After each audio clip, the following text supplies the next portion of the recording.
Hello guys, ഇന്ന് എൻ്റെ മീനുകളൊക്കെ കാണിച്ചു തരാം കേട്ടോ. ഇതൊക്കെയാണ് കേട്ടോ എൻ്റെ മീനുകൾ. ബ്രീഡാവാനായതൊക്കെ ഉണ്ട് കേട്ടോ. അവർക്ക് നിറയെ ഉണ്ട് കേട്ടോ. ഇനി ഞാൻ കാണിച്ചു തരാൻ പോകുന്നത് എൻ്റെ നെണ്ടാളയാണ് കേട്ടോ. നെണ്ടാളെ തോട്ടിൽ നിന്ന് പിടിച്ചാണ്, ചെറിയ നെണ്ടാള കേട്ടോ. കണ്ടില്ലേ, ഇതൊക്കെയാണ് നമ്മൾ നെണ്ടാൾ.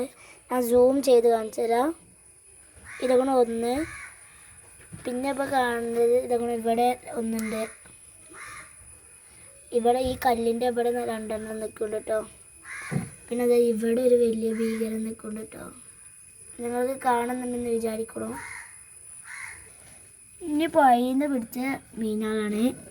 അതിന് നല്ല പവറുള്ളതാണ് കേട്ടോ. ഒരു വലിയതേ ഉള്ളൂ, ബാക്കിയുള്ളതെല്ലാം ചത്തു പോയി കേട്ടോ. ഇതൊക്കെയാണ് കേട്ടോ. ഇങ്ങനത്തെ 3 പാത്രങ്ങളിലാണ് ഞാൻ മീനുകളൊക്കെ ഇട്ടിട്ടുണ്ട് കേട്ടോ. അപ്പോൾ ഇത്രയേ ഉള്ളൂ നമ്മളെ വീഡിയോസ്. എൻ്റെ മീൻ എല്ലാവർക്കും ഇഷ്ടപ്പെട്ടു എന്ന് വിചാരിക്കുന്നു. ഇഷ്ടപ്പെട്ടാൽ ലൈക്കും സബ്സ്ക്രൈബും കമൻറ്റും എല്ലാം വേണം കേട്ടോ.